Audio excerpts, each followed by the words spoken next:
Hey guys, this is Kelsey and Mike here from Sweet Briar Farm. We wanted to share with you some sad news from our goat pen this week. You two are not supposed to be in here. So we never actually made a video of the summer goat kids, but these are two Nigerian dwarves that Casey had. She had 4 total. These are the last 2 remaining, and then we have a weather buck beefcake. He's a beefcake. He's growing fast. He's available too. Who else is available? All the Nigerian Dwarfs. Fancy little Paula. And Holly in the hay feeder there. And then our white and caramel doe Phyllis. And then Casey next to her. She's the mom who had quads. So we're downsizing. We're getting rid of the Nigerian Dwarfs because we had a tough week on the goat farm. Well, more than that. With one more little junior farmer on the way, it doesn't help. You're folding I'm pregnant. False. What? She went double and she folded it. But we did have a tough week on the farm. The does are all fine.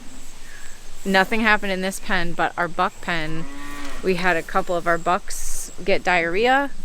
So I treated, the one was really bad. So I treated him with a dewormer because usually, I know we have coccidia on the farm. Everybody who raises goats does. But that's usually only a problem for kids 6 months and younger.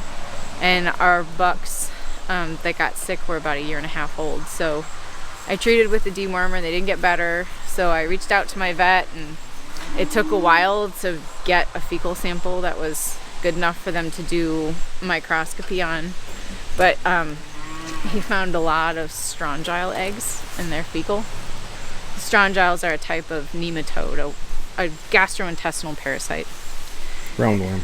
A roundworm. Where he said you need to use Panicure, but it has to be this special liquid. So it took a few days for it to come in, and by the time I gave him that, I don't know if it was just too late or if they were resistant to if the worms were resistant to the dewormer, but we lost 2 of our bucks.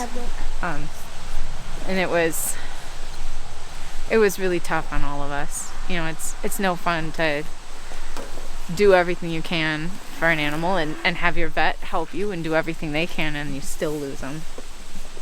So we only had the one Nigerian dwarf buck. He's gone. We lost one of our Nubian bucks. We used to have. So now we're down to just 2 Nubian bucks, and I can't put anybody else in with those bucks yet. So we're just going to be done with Nigerian dwarves and focus on raising healthy Nubians. So we'll be sad to see them leave, especially Paula. She was our first keeper dulling. And Phyllis. Yeah, And but Phyllis. Who likes to beat me up. Phyllis is the last of the original goats. Yeah, she's the only OG left. They're all great goats, but we have so many goats.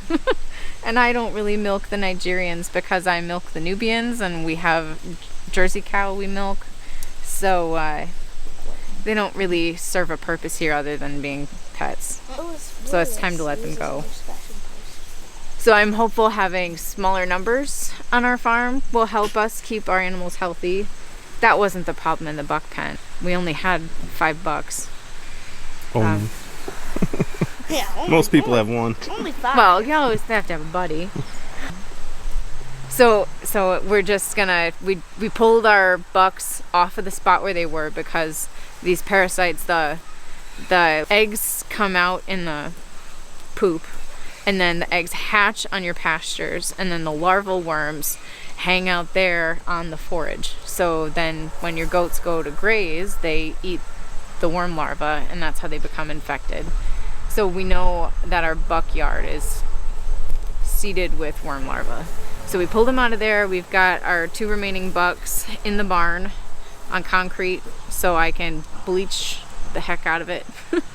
Well, then they can't get worms if they're on a dry lot. Right. So that's why we haven't had a problem in this pasture. Well, not pasture, in this lot, because it's basically sand. and they're eating hay.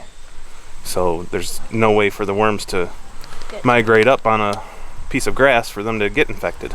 Yes.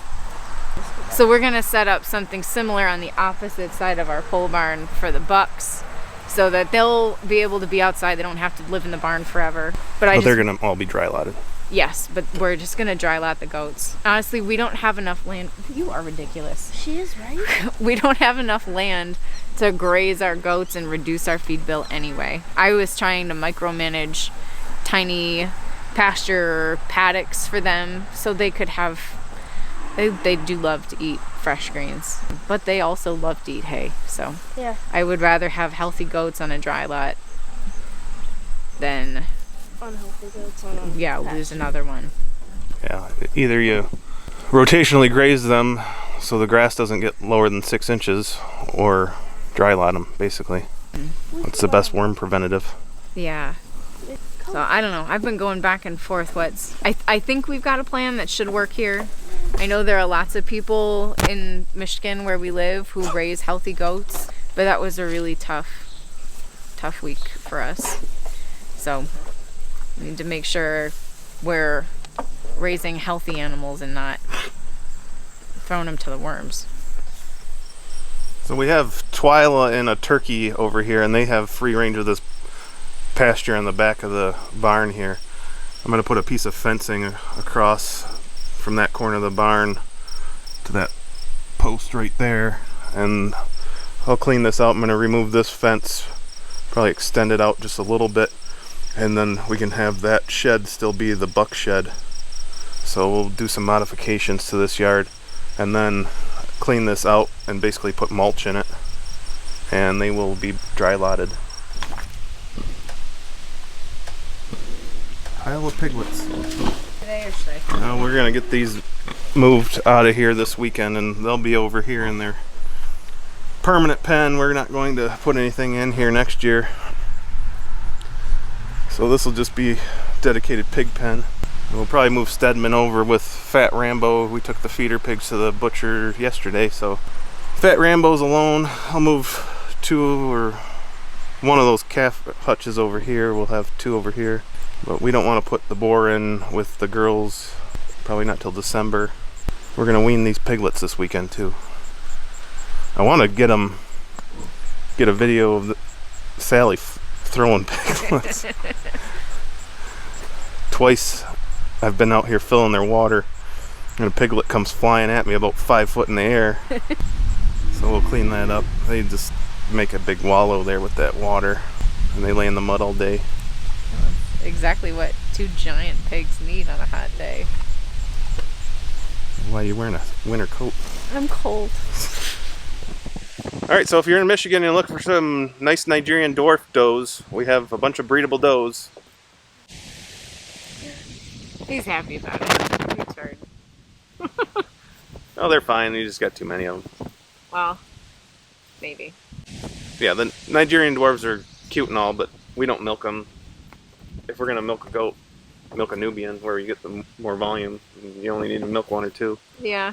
So Nigerian Dwarves have a place. Lots of people love them. We love ours. But it's just come the time for us to make hard decisions about which ones we're going to keep and which we need to let go. Without a buck, it doesn't make sense to keep any Nigerian Dwarves. Yeah. Yeah, we could find a buck and breed them. And we need to downsize. Yeah. We don't need 20 Nigerian Dwarf babies in the spring to deal with. Well, it was a lot of kids. Alright, well, that's our latest update in the goat pen. So we will see you on the next one. Take care, everybody.